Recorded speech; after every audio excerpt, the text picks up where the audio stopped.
Oi, queridos! Sejam bem-vindos ao primeiro vídeo do mês de abril no canal Eu Leio LGBT. E hoje eu tô com o meu uniforme do colégio, minha mochila pronta, porque nós vamos voltar à fase da adolescência com o romance nacional Lucas e Nicolas. Então não vamos perder tempo, senão a aula já vai começar. Quer dizer, o canal já vai começar.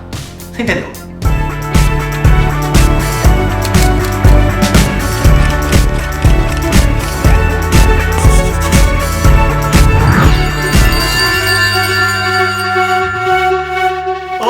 Bom, sejam bem-vindos. Eu tô muito feliz esse mês, porque esse mês, como eu me propus a fazer, eu queria só falar sobre livros e filmes nacionais. E eu tava pensando, ai meu Deus, qual que eu escolho pra começar, E eu resolvi escolher Lucas e Nicolas, do Gabriel Spitz. Esse livro é um romance, é um amor adolescente, que eu amo, e pra mim é um dos melhores livros adolescentes que eu já li. Se vocês forem procurar literatura LGBT infanto-juvenil, é um filão, assim. Tem muitos livros que se passam em escolas, com adolescentes, com a descoberta da sexualidade e todas as questões referentes a essa época. A história do Lucas e Nicolas é a seguinte, sem spoiler, tá? Não se preocupa. Lucas é um garoto que tá lá no colégio, e ele já é zoado como o viadinho, e a primeira parte do livro é narrada do ponto de vista dele. E ele vai conhecer o Nicolas, que é um garoto lindo, loiro, de olhos azuis, forte, que entra novo na escola dele, e todo mundo já adora o Nicolas. A professora, as pessoas, os garotos da turma, as meninas. Até que tem um incidente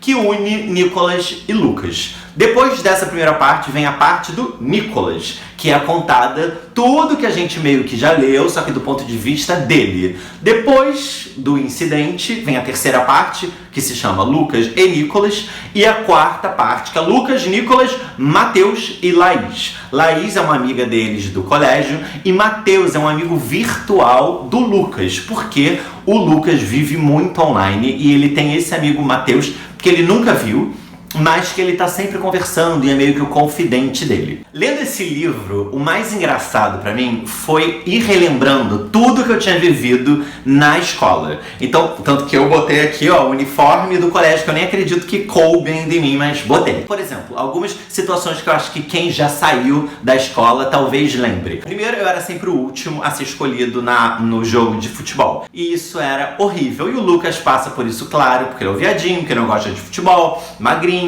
que odeia estar ali, então ele é sempre o último a ser escolhido. Tem uma outra hora também que uma amiga do Lucas trata ele como se ele fosse um garoto gay assumido, conversa com ele, tudo de boa, e aí ele começa a achar que a garota tá dando em cima dele, e ela fala assim, ai, mas cara, é por isso que eu adoro vocês, os gays, e ele... Hã? Mas eu não sou gay! E eu lembro exatamente de ter passado por uma coisa dessa. Claro, um pouquinho mais velho, não na escola, mas de amigas minhas assim, ah, não, né, porque você é gay. Aí eu, não, claro que não. Aí ela, jura? Mas você não pensa? Não penso, imagina. Eu, como vários outros amigos meus, né, que tivemos a fase hétero, infelizmente, porque eu queria ter sido viado desde a época do colégio. Mas não deu. Uma outra coisa que o livro fala, que eu acho muito interessante, é a importância do físico. Porque o Nicolas é forte, atlético, luta Muay Thai ou Taekwondo, enfim, ou judô, karatê. Ele luta karatê, tanto que o pai estranhou ter um filho karateca. Pelo fato dele ser forte, bonito, os garotos já gostam dele, as meninas gostam dele, as professoras sorriem, tudo isso pelo físico dele. E o fato dele não parecer gay. E eu lembro de um amigo meu que também é super fortinho, malhado, todo bonitinho, e eu lembro dele me falar uma vez sobre o quão feliz ele ficou de um amigo dele ter ficado surpreendido por ele ser gay. E ele virou pra mim e falou, ai, Fê, é porque o fulano chegou pra mim, e aí eu falei que ó, tinha um namorado, e ele... Ué, você tem um namorado? Nossa, você zero parece. E ele me contou essa história com orgulho.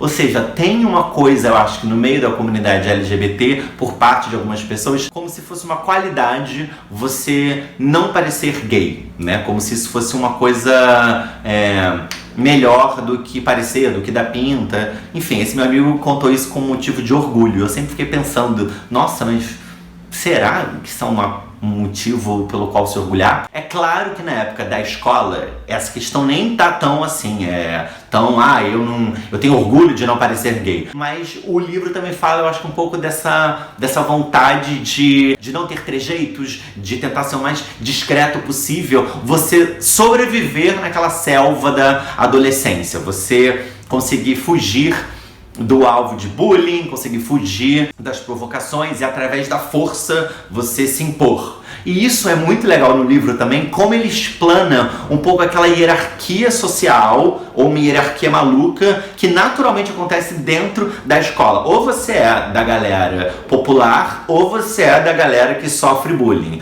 Ou você é da galera linda, gostosa, atlética, ou você é da galera nerd da biblioteca, zoada com espinha. O que é uma pena. Eu queria ter lido um livro desse quando eu era adolescente, talvez, porque daí eu finalmente poderia ver personagens passando pelos mesmos dramas que eu. E por isso que eu acho muito legal hoje em dia ter esse filão infanto-juvenil, LGBT, e também seriados. Quando eu li o livro, eu pensei muito no Glee, que é um seriado muito famoso, que fez um sucesso. E acho que fez um sucesso exatamente por isso. Muita gente se sente desajustada nessa época do colégio. E como seria se a história, os protagonistas fossem exatamente essas pessoas? Por isso que eu acho que o Glee deu certo, inclusive com personagem gay, com personagem negro, com personagem gordo. E aí uma coisa legal, que o livro também fala. Como no Glee também tinha o drama da que era líder de torcida, do que era o gostosão. E quando a gente vai lendo o livro, a gente tende a achar o Nicholas, que é forte, lindo, maravilhoso, todo bem aceito, como um personagem tranquilo que não tem problema nenhum. E eu acho isso muito legal, quando a gente começa a conhecer o Nicholas e ver que ele também tem problemas. E ver que ele também tem problemas com a aceitação. E ver que é tudo dependendo do ponto de vista e como a gente também pode, às vezes, cair no erro de julgar pela aparência, né? De olhar as pessoas que são fortinhas, ficar achando que elas também não têm problema, ou que elas só estão fortinhas para parecerem menos gays. Uma outra coisa também que tem no livro, que eu entendi que estava ali naquela história, era como o Nicholas percebia que ele era visto como alguém forte, másculo, e que ele não podia se permitir ser o sensível, o frágil perante os outros, que a maneira dele conquistar respeito era através da força e do porte atlético. E isso tem um documentário que eu sempre recomendo, acho que eu já devo ter falado em algum vídeo aqui, se chama The Mask You Live In, que é um documentário que tem no Netflix, que é sobre como o machismo prejudica também os homens e a formação do homem. Como os homens e os meninos também, já desde novinhos, pensam que tem que ser forte, tem que ser másculo, tem que ser macho, tem que jogar futebol. Se eles se mostrarem frágeis, sensíveis, isso é motivo de chacota, né? Eu adoro também, porque esse livro me fez lembrar como a adolescência é um período cagado, né? Tem horas que o Lucas tá no computador e a mãe dele entra e ele pede pra trancar a porta, que ele não queria ninguém entrando. E eu lembrei de um episódio, olha isso, porque, enfim, o Lucas vive muito online, né? Ele mesmo se questiona, nossa, como seria antes sem internet? Querido Lucas, eu tenho 31 anos, eu vivi sem internet e vivi o comecinho da internet, no máximo que tinha era bate-papo da UOL. Teve uma época que eu nem lembro o que aconteceu direito, que eu entrei em algum site, algum bate-papo e teve algum vírus que entrou, que ficava no cantinho da tela embaixo, não sei o que aconteceu, era um bonequinho de um cara pelado, dançando. Eu tava no computador e eu olhei, tinha um bonequinho pelado, dançando na quina do meu computador. E eu tentando apagar aquilo de tudo que é jeito, não conseguia. E meu irmão, que era bem mais novo que eu, se eu tinha, sei lá, 15, ele tinha 10, acho que era mais novo que isso. Eu devia ter 13, ele devia ter 8, ele entrou no quarto, viu aquilo ali, eu vou contar pra minha mãe! E eu, não, Gustavo, não. Isso aqui é um vírus. Enfim, eu devo ter pagado alguma vergonha, porque eu lembro que eu não conseguia pagar e veio algum técnico e eu super inventando alguma desculpa. Eu não sei o que aconteceu, entrou esse bonequinho aí, nossa, a internet realmente Enfim, a adolescência é muito cagada, né? Porque a gente fica cheio de medo, cheio de receios e nada seguro da nossa sexualidade, do que a gente quer, e cheio de medos, é tudo um horror. Eu também gosto muito do livro quando ele aborda um episódio da violência, como ele coloca a violência e o bullying e a agressividade dentro do colégio no livro. É uma sequência muito, muito legal. E eu fiquei pensando, quando eu li essa sequência, como adolescente de 15 anos já tem esse preconceito. Porque quem nasce né, nasce sem preconceito nenhum, sem noção nenhuma. Então esse ódio, essa raiva, eles são adquiridos, né? E eu fiquei pensando, que tipo de sociedade é essa que a gente está vivendo, onde os adolescentes com 15 anos já estão zoando o gay, o viadinho, e até chegar a agredir. É uma questão que o livro levanta que eu achei muito legal. E eu preciso confessar uma coisa: esse livro, o que ele me fez ficar apaixonado por ele é o final do livro, que eu não vou dar spoiler nunca, porque eu jamais estragaria esse final. Mas eu amo. Porque você vai torcer pelo Lucas. Depois você vai torcer pelo Nicolas. Depois você vai torcer pelo Matheus, o amigo virtual do Lucas. Depois você já não sabe mais pra quem você vai torcer. Você só fica torcendo que tudo dê certo pra todo mundo. E eu não vou dizer se no final dá ou não dá, mas assim... Quem já leu, comenta aqui embaixo o que você achou do final, porque eu...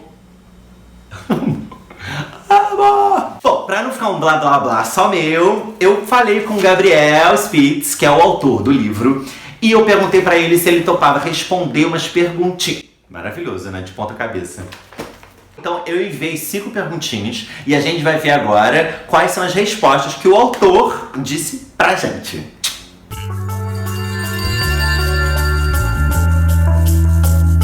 Bom, a primeira pergunta que eu fiz pro Gabriel foi: Gabriel, de onde surgiu a ideia de escrever esse livro? Escrever sempre foi um hobby pra mim, um passatempo desde a adolescência. E desde essa época eu já tinha vários rascunhos do que se tornou Lucas e Nicolas. Começou meio como uma fanfic da minha própria escola, do menino que eu gostava e tal. Na verdade, eu era bem como o Lucas e me apaixonei platonicamente por um menino meio que nem o Nicolas. Acabei indo treinar karatê porque ele treinava só pra me aproximar dele e deu certo, ou meio que certo. Acabei indo até a faixa marrom de karatê, fiquei melhor do que ele e a gente ficou melhores amigos, mas nunca tive coragem de me declarar, até porque tenho certeza de que não ia rolar. Ele é hétero. Aliás, ele era fanático por aviação e hoje é piloto de avião. Então, lendo o livro, você percebe que essa história está aí misturada em diversos personagens. Lucas, Nicolas, Marcos, tá tudo misturado. Imagino que isso seja ficção. Bom, como eu já falei, Gabriel, lendo esse livro, eu pensei sobre como o machismo pode prejudicar também os meninos, né? Como quem é másculo e forte não pode se mostrar sensível e frágil, porque isso demonstraria que ele é menor do que os outros. Eu queria saber por que você quis discutir essa questão e se você quis discutir essa questão no livro. Não sei se concordo muito com você. Quer dizer, não acho que seja essa uma discussão que incluí no livro, mas talvez seja uma boa discussão para um livro futuro. Essa coisa do afeminado ser visto como inferior é algo jamais incutido no meio gay, entre a própria cena, que é algo que ainda não abordei muito no livro. Numa cidadezinha conservadora do interior, talvez seja mais fácil aceitar o gayzinho afeminado estereotipado do que um gay masculino que tenta se encaixar normalmente na sociedade. Eu queria muito ter lido esse livro quando eu era um adolescente, porque seria muito bom ler um livro que eu me sentisse representado. O que você acha hoje da representatividade LGBT na nossa literatura, principalmente na literatura infanto-juvenil? Eu também queria ter lido um livro desses na escola, e acho que escrevi o livro que queria ler. Te digo que escrevi com total carinho pelos meninos de hoje, principalmente o segundo livro, quando já pude identificar os leitores. Aliás, só escrevi o segundo por causa deles, dos leitores, mesmo sem segurança de que seria publicado. Mas de qualquer forma, a representatividade LGBT está aumentando em todos os campos no Brasil, e a literatura não poderia ficar de fora. Lucas e Nicolas só existe porque uma grande editora percebeu que valia investir nesse segmento. Eu vi pesquisando online que tá rolando uma continuação do livro, né, no Wattpad, que é um site, que é um portal que você pode publicar, se autopublicar livros. E eu sei que tem essa continuação que eu acho que se chama Lucas e Alex, né? Bom, tá lá disponível para quem quiser também ver. Mas eu queria saber, esse portal e essa nova maneira de se autopublicar, você acha que a internet agora chegou forte como um novo canal de ligação entre o autor e o leitor? Preciso confessar que sou uma negação na internet. Fiz o Facebook por causa do livro, mas quase não uso rede social nenhuma. Não sei mexer nos aplicativos mais básicos, não gosto. Comecei a usar o Wattpad porque era uma opção de publicar logo para os leitores que pediam continuação. Mas eu mesmo não conhecia, nunca tinha usado. Estou me esforçando para fazer o que posso para ter contato com os leitores. tenho muita limitação nesse campo, num nível meio patológico, eu sei. Mas também, se eu fosse todo descolado como muito moleque da minha geração, eu seria mais um youtuber, não um escritor.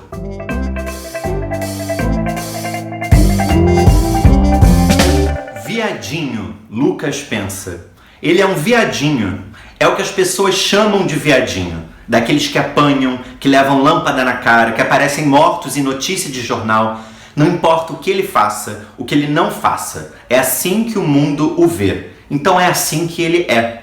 O que ele poderia fazer para não ser? Como controlar seus gestos, seus gostos, seu jeito de andar? O que tem nele de incontrolável que desperta tanto ódio nos meninos que ele possa controlar? Viadinho. Ele entende muito bem o que significa, claro, e já recebe o castigo sem nem ao menos ter beijado um menino, sem nem pensar muito nisso, sem querer pensar. Sua constelação coberta por uma camada de tinta. Lucas pensa se vai morrer, se vai acabar morto. Lucas pensa se vai morrer virgem. E no quadro Dicas de hoje, eu pedi pro Gabriel Spitz também mandar pra gente alguma dica de livros que ele gostava ou que ele gostaria de recomendar pros seus leitores. E ele deu 2 dicas. Vamos agora ver o que o Gabriel falou pra gente.